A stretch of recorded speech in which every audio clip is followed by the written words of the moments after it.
Ladies and gentlemen, welcome to the launch of 115, a book by Alan Manley, Julian Day and Graham Brosnan. 115 is the true story of two, no offence, fairly unremarkable men and a legal battle over $115. The battle over $115 escalated to involve more than 200 court appearances in every court in Australia, right up to the High Court, over an 11-year period. The two unremarkable men ended up self-defending out of financial necessity, and they were lucky enough to remain victorious through most of those battles, and remarkably with their sense of humour intact, as you will see in the story. I guess reading 115 for me, the thing that came to mind mostly was that, you know, there was this tidal wave of support for the vexatious litigant involved in the case, and just barely a lifeboat for these two ordinary guys who found themselves at the mercy of case after case after case and appeal after appeal after appeal on really tiny technical grounds, and someone who clearly had a vendetta against them. I've been reliably informed that this is in fact not a launch, despite the signage. Alan and Julian have informed me that it's a celebration to end it all. And with that in mind, I would like to pass you on to Graham Brosnan, the man who brought the work together. Thank you. Thank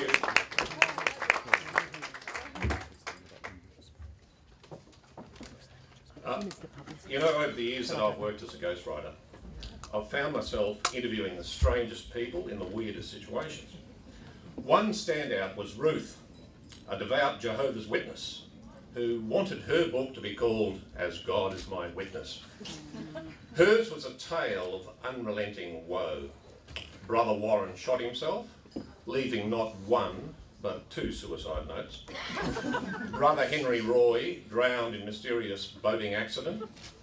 And Brother George was shot inside his house, walked 35 metres to his front gate, where he either reloaded a break-action shotgun, then shot himself again, or was done in by parties unknown.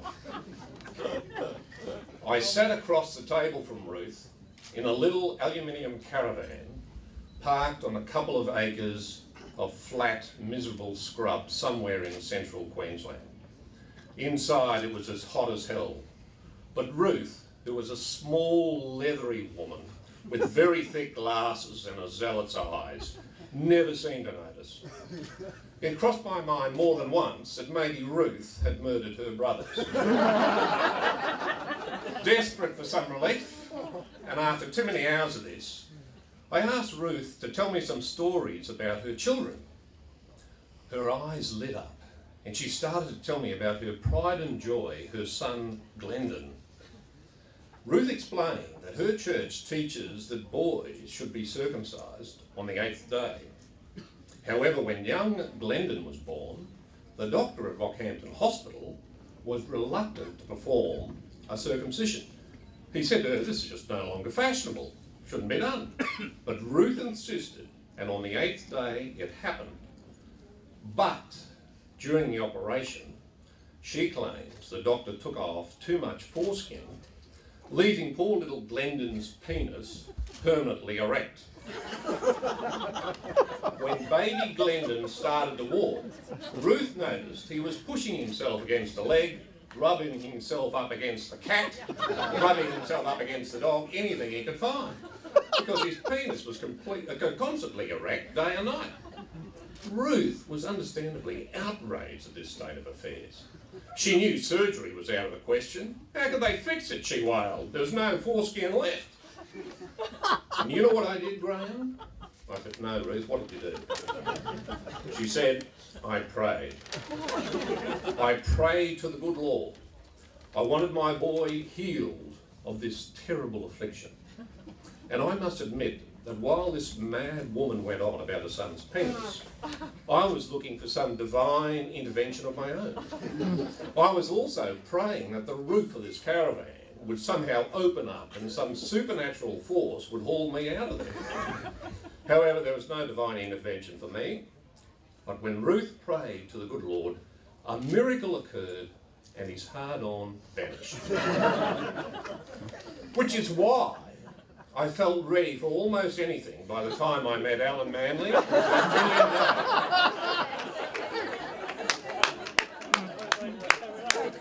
That's Alan there on my left and Julian beside him. Alan, the manic obsessive, compulsive, former postman, former television repairman, would-be entrepreneur with a 9th grade education, and Julian, the pudgy computer nerd and chick magnet. But their story was a beauty, and each time I met with them, the more I drilled down into it, the better and better it was. As has already been pointed out, the title of our book, 115, is not someone's address, but the number of dollars charged by a vexatious litigant over a photocopying bill. If I was Julie Gillard, I'd probably say we're here today to launch 511, but there you go. This was never a dispute about money, it was about principles. These two men were accused, abused, sued, famed, defamed. They stumbled over shams, sexual predators, suicide. They were bashed, found themselves unemployed. They had relationships in ruin. They were teetering on the edge of bankruptcy. And our humble heroes found themselves inside a court system which had gone completely insane. These two humble heroes, representing themselves, or to use the correct terminology, appearing as litigants in person, eventually found themselves before Justices McHugh and Callanan of the High Court. Did you know that there are traffic lights in the High Court? When it goes green, you're allowed to speak. When it's amber, you have 1 minute to go, and when it's red, it's time to sit down and shut up. Also, I'm sure those of you here from the legal profession would know that Justice Callanan is no stranger to drama himself. While on the bench of the High Court, he managed to churn out a few plays and a couple of bodice rippers and potboilers. Although Justice McHugh tore apart the case against Alan and Julian, it was Callanan who saw through the hypocrisy and the nonsense. At one point in the hearing, Callanan leaned over the bench and said to Alan and Julian's arch-enemy, "Why don't you just pay your bills?" And we felt that just summed up the whole case. In describing Alan and Julian's actions, I have used the word heroes deliberately. Let me use this analogy. Recently, an Australian soldier fighting in Afghanistan was awarded the Victoria Cross for bravery. Whilst I would never want to diminish that man's heroism, the Victoria Cross winner was a professional soldier trained in the techniques of combat and warfare in a high-risk occupation.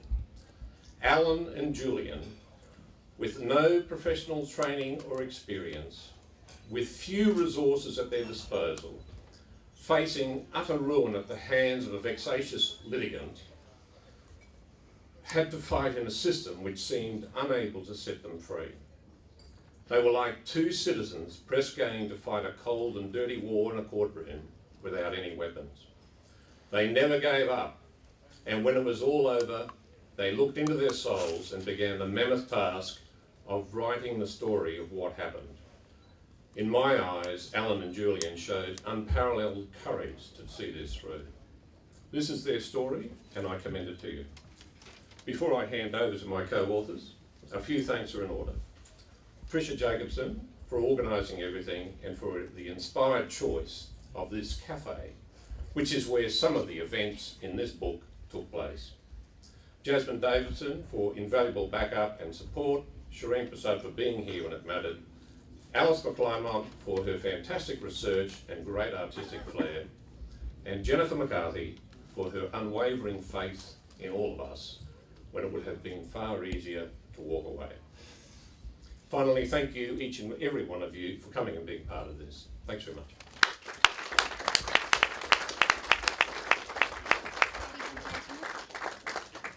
Ladies and gentlemen, Julian Day, the gentleman who took the infamous $115 invoice to the North Sydney Police in the first place? A couple of apologies. Detective Inspector Stuart Leggett, he's actually in Wagga at the moment, got an email from him yesterday on a murder charge down there, investigation, but he was the detective that I approached or was introduced to when I actually arrived at North Sydney Court with the fraudulent invoice for $115, 115. He would have loved to have been here and sends his wishes for the success of the book. And I should also mention as well, Ricky, my ex-wife, who cannot be here today. She's in Wollongong, who stood beside me and helped me many times through dark periods over the years. Personally, today is the end of a journey. One that I didn't launch or plan, but one I, along with Alan, had to navigate with tenacity, not losing our focus at any stage during the 11 years, because there was pressure on all the time. And to be honest with you all, I guess I'm not that happy to be here at this location, because we spent many hours in this location, either having coffees before we went to an appearance, or then obviously afterwards having a debrief and planning the next stage as well. In fact, the staff here knew us quite well, and we're always suited up, and it's quite interesting because they thought, you know, we were here for maybe as much as 3 times a week, that we were actually, you know, solicitors, barristers, whatever, but no, we were here just doing our own thing. So, you know, amazing amount of time and effort. The years of litigation took their toll. The amount of time, energy, costs, anxiety, stress and pressure at times was in fact unbelievable. There were times, I think a couple of times, where we were in 3 different jurisdictions being represented in different courts in 1 week, to give you some idea. Many times twice. And we often deliberate on the wasted hours and the intrusion into our lives. Conservatively, we spent 20 hours a week. Half of that was probably during the week and half of the weekends, either reviewing the latest submissions from Lurie, preparing our own submissions, trips to the registry, general research, serving documents, and even such activities as briefing a private investigator on one occasion. And then there was all the time and travel. And in some cases, you know, what's waiting, you know, some of the lists in these courts are quite large. You know, you arrive on the day and there might be 60 cases listed for to be reviewed. And, you know, you might be here for half a day just wasting your time as well. But 10 hours a week of your extra time, Monday to Friday, actually equates to 5 years of your working life.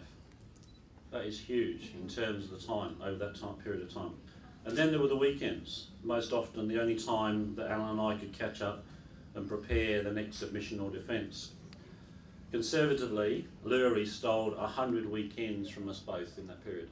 100 weekends was stolen from our lives. Even the race that stops the nation, the Melbourne Cup, didn't stop Lurie.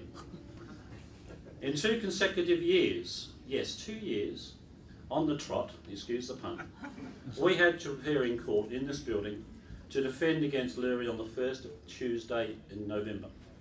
And I remember well, the judges on each occasion attempting to wind up the proceedings so they themselves could watch the race. To no avail. We missed the races both times, along with all the court attendants who were certainly not impressed. At the end of the day, I guess the reason we're here today is that Alan and I met on one occasion way back in 1980, and along with 3 others established a professional association. We took a level of responsibility. We became directors of a company limited by guarantee. That didn't stop Lurie. Although it was limited by guarantee, he sued us for close on $250,000, and that's the district court matter I mentioned previously. What happened to us could happen to any director, and I say that because that's a warning to all directors. We were in the wrong place at the right time. Lurie came into our lives when he attended just one of our public seminars. It was a breakfast debate on censorship on the internet, and he offered to sell memberships. Makes sense, an insignificant event, we agreed to paying commission, and then it all went wrong from there. But that was the foundation for an agonising decade of negativity. There are many highs and lows, mostly lows in the book, but if there is a high, it's because today we're here. Overall, we've weathered the storms, many storms together, and we're here to tell the story, a true story we're happy to share with you. As it says in the book, Alan and I hardly ever socialise together. However, we build a bond that goes beyond friendship, established over 11 years of fighting in the trenches against the litigant in person. We've worked on a few projects together, and I'm sure we will collaborate in the future. Thank you very much for your attendance today, and I hand over to Alan Manley. Thank you.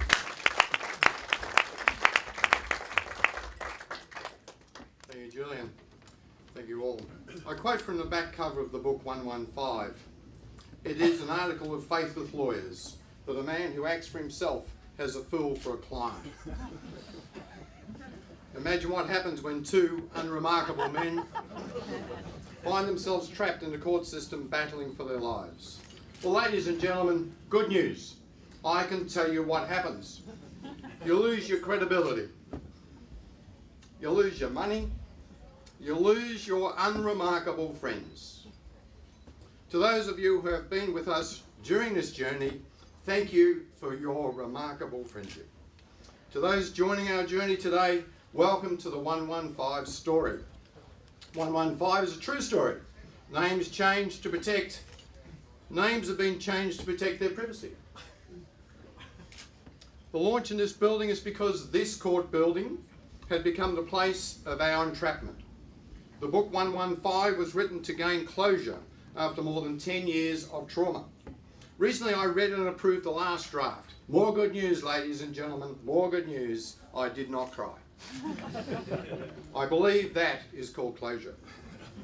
I note I should say the last line on the back cover. A funny and profoundly personal true story. Well, friends, others tell me it's funny. The court records declare that it is true, and I can promise it is a personal story. I hope you find 115 a good read, and I thank you for your attendance and your kind hospitality. Thank you.